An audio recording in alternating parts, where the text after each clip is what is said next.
¿Sabes si estás utilizando mecanismos de defensa emocional? Hola, yo soy Marcela Dávalos, soy psicóloga y terapeuta sistémica y este es el primer episodio de Inspira Mente. Estoy muy emocionada y muy contenta de estar grabando este contenido para ustedes, para que pueda ser de contribución en su día a día o para cualquier situación emocional en la que tú te encuentres en este momento de tu vida. El día de hoy vamos a hablar de los conocidos mecanismos de defensa emocional.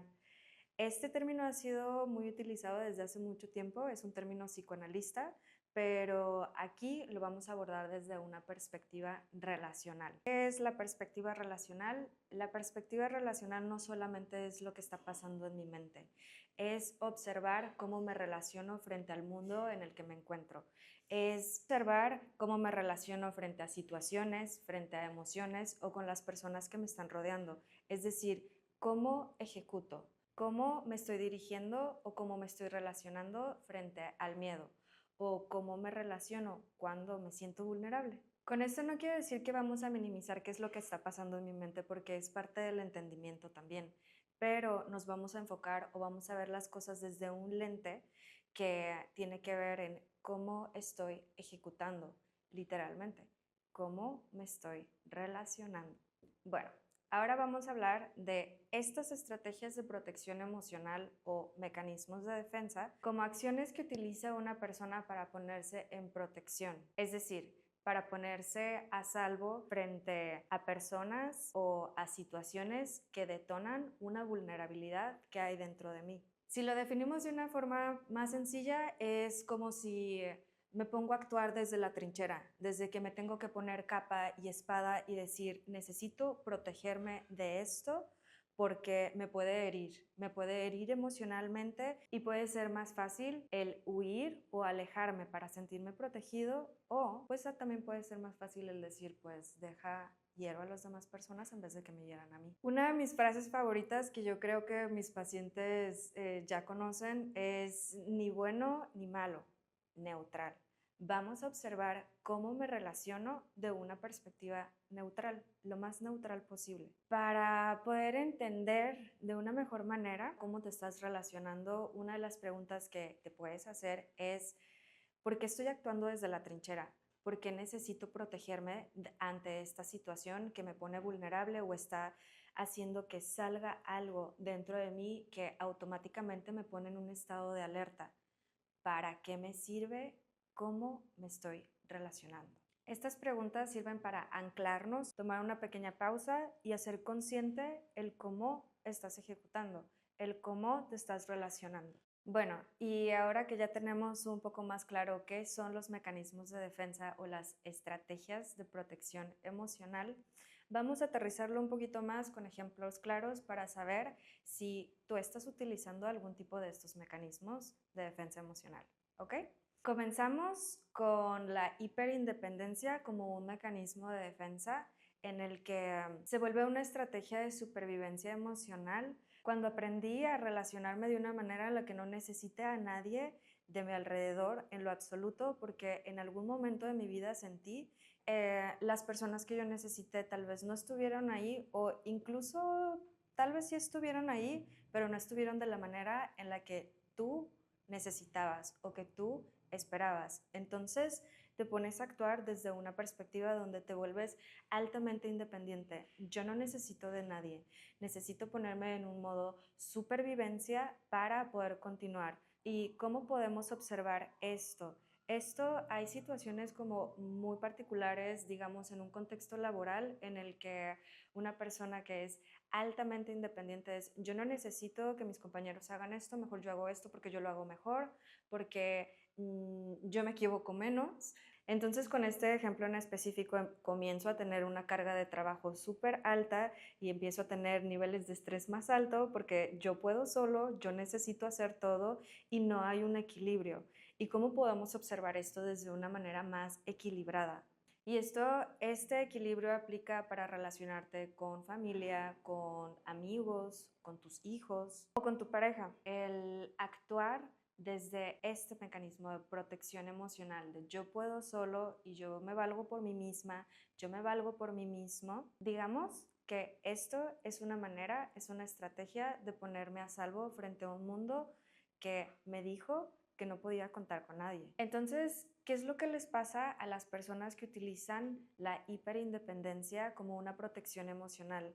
Se vuelve un refugio que es altamente solitario, porque la hiperindependencia aísla, porque yo no necesito de nadie para sobrevivir, pero hay que recordarnos a nosotros mismos o recordarte a ti mismo que no venimos a este mundo a sobrevivir, venimos a vivir, y vivir la independencia en equilibrio es una elección de poder abrirme y elegir que puedo llegar a ser sostenido por las personas que me rodean, por los sistemas en los que me encuentro, pero puedo ser sostenido desde los recursos que ellos tienen para ti. Otro mecanismo de defensa emocional es cuando las personas se sobreocupan. Todos conocemos a alguien que siempre está ocupado o que siempre está ocupada, que siempre tiene juntas, que ya se metió a 2 diplomados al mismo tiempo, que está tomando clases de yoga, de pilates, los fines de semana cerámica, o nómbralo como quieras. Si tiene un hueco en su agenda, trata de hacer planes con sus amigos o con sus amigas. El punto es que siempre tiene que tener un plan. Todo el tiempo. No puede haber huecos, no puede haber tiempo libre. Y ojo, ¿de qué nos está hablando esto? Esto tiene que ver con que se está utilizando la productividad como una excusa para no conectar contigo mismo, para no conectar con tus emociones, para no conectar con tu silencio. Entonces, ¿cómo puedo estar en mayor equilibrio cuando observo que estoy utilizando un mecanismo de defensa emocional de hiperproductividad o de sobreocupación?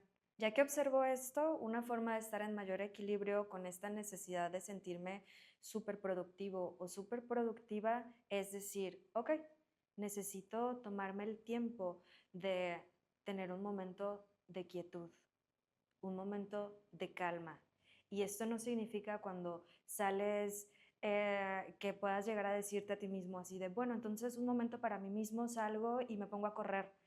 Estás haciendo algo, y el correr o el hacer ciertas actividades que te ponen en una posición donde sientes que estás aprovechando el tiempo son para ser observadas también. Entonces, una forma de utilizar esto, de ponerlo en mayor equilibrio, es necesario tener un momento de quietud. Y esto puede ser con una acción muy simple como practicar meditación. Yo creo que la meditación se habla mucho de este tema, o de esta práctica, pero no se dimensiona los beneficios que puede llegar a tener, porque la meditación es una forma de conectar con tu silencio y de conectar con la quietud y la calma que puedes llegar a tener para observar tus pensamientos sin estar haciendo nada, en calma, en quietud, con tu mente. Entonces, ya sea antes de comenzar tu día o antes de irte a dormir para terminar tu día, momento de quietud y de conexión contigo mismo. Bueno, finalmente el último ejemplo que vamos a abordar es el mecanismo de defensa del control. Y yo creo que este es un tema sumamente amplio y se puede abarcar muchísimo, pero vamos a tratar de acotarlo como para poner cosas prácticas, ejemplos más prácticos y cómo lo podemos observar de una manera más sencilla en nosotros mismos o en las personas que nos rodean. Pero sí, el control es un mecanismo de defensa emocional, ya sea controlar al mundo que me rodea o el control hacia mí mismo. ¿Y por qué el control es una estrategia de protección emocional o un mecanismo de defensa? Porque la idea, ojo, de tener el control es una forma de protegerme a mí mismo frente a la incertidumbre que genera la vida. Porque si siento que estoy en control, entonces posiblemente voy a creer que el margen de error de las cosas en cómo me van a salir van a ser menores. Mi margen de error se reduce. Nuevamente, ojo, esto es una idea. Y si ponemos un ejemplo como más concreto, puede ser cuando trato de ejercer control Por ejemplo, si le digo a mis hijos o incluso a mi pareja, a mi novio o a mi esposa o a mi esposo, si les estoy tratando de ejercer el control de todo el tiempo decirles qué hacer y cómo hacerlo, pues tal vez no me van a salir con que quieren ser o hacer cosas que no están en mis expectativas. Entonces, las personas que utilizan este mecanismo de defensa emocional en el que tienen que recurrir al poder y a una postura de bastante rigidez ante el mundo, porque las cosas tienen que actuar desde una cajita, desde esta cajita donde no se pueden salir de aquí las cosas. Y esto es rígido, esto no flexibiliza el discurso a que las personas puedan llegar a ser como ellos quieran ser, porque yo necesito ejercer control en los planes, en las personas, en las situaciones y cómo me relaciono. Ojo, esta es la visión, cómo me relaciono frente al mundo. Y si me relaciono con control, pues me parece que este es uno de los mecanismos de defensa que son más paradójicos, porque las personas que quieren ejercer control, pues están tratando de que no haya caos.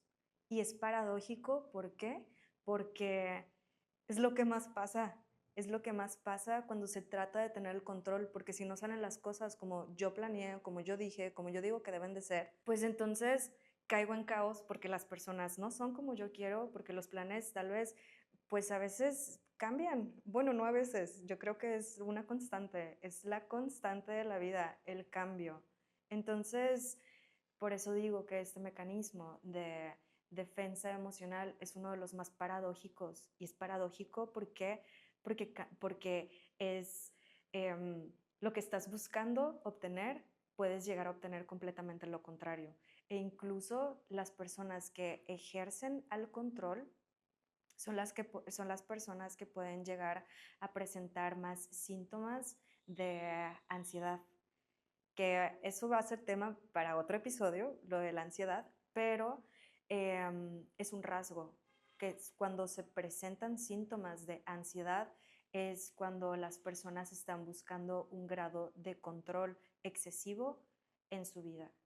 Bueno, y para cerrar, como se fijan, de los ejemplos que dimos de los mecanismos de defensa que podrían llegar a estar presentando las personas, o en este caso tal vez tú o alguien que tú conozcas, hemos revisado como ejemplos específicos de cómo se presenta y también cómo puede llegar a equilibrarse un poco. En el caso de la hiperindependencia mencionamos que puede ser esta elección o el abrirme a que puedo llegar a ser sostenido por el mundo que me rodea con los recursos que ellos tienen. En el caso de la sobreocupación o la productividad máxima, se puede equilibrar un poco teniendo estos pequeños momentos en el día a día en el que puedas tener quietud y calma, por ejemplo, con la meditación. Y en el caso del control, pues primero es observar en qué áreas de mi vida me estoy relacionando con un control excesivo. Es como de, ok, primero vamos teniendo este grado de conciencia o de awareness o de observar cómo me estoy relacionando. Ya sé que lo menciono mucho, pero recuerden que este es el lente con el que estamos viendo las cosas. Es cómo puedo observar cómo me relaciono. Entonces, hacer consciente para poder después tener una estrategia de ejecución. No puedo hacer un cambio de algo que ni siquiera estoy observando. Y digamos que paso uno, ¿qué áreas? Ponerme en modo introspectivo para observar cuáles son las áreas en las que estoy ejerciendo un control excesivo.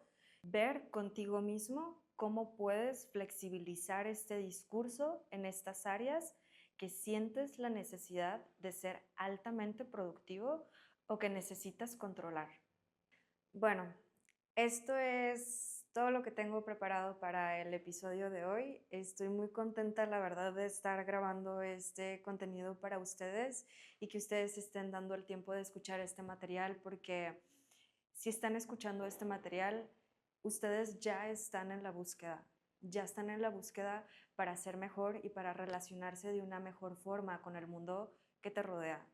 Entonces, pues no olviden sintonizar los siguientes capítulos. Los voy a estar haciendo con mucho cariño para ustedes y pues bueno, sin más, si tienen dudas o tienen inquietudes, escriban en los comentarios y yo voy a estar muy atenta para leerlos. Y les dejo abajo también el link de mi sitio web por si tú ya estás pensando en comenzar un proceso terapéutico.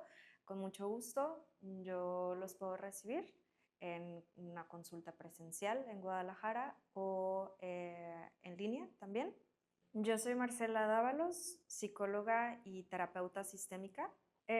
Recuerden siempre tener presente y hacer consciente cómo se relacionan para volver a su centro. Para este podcast Inspiramente, nos vemos en la próxima.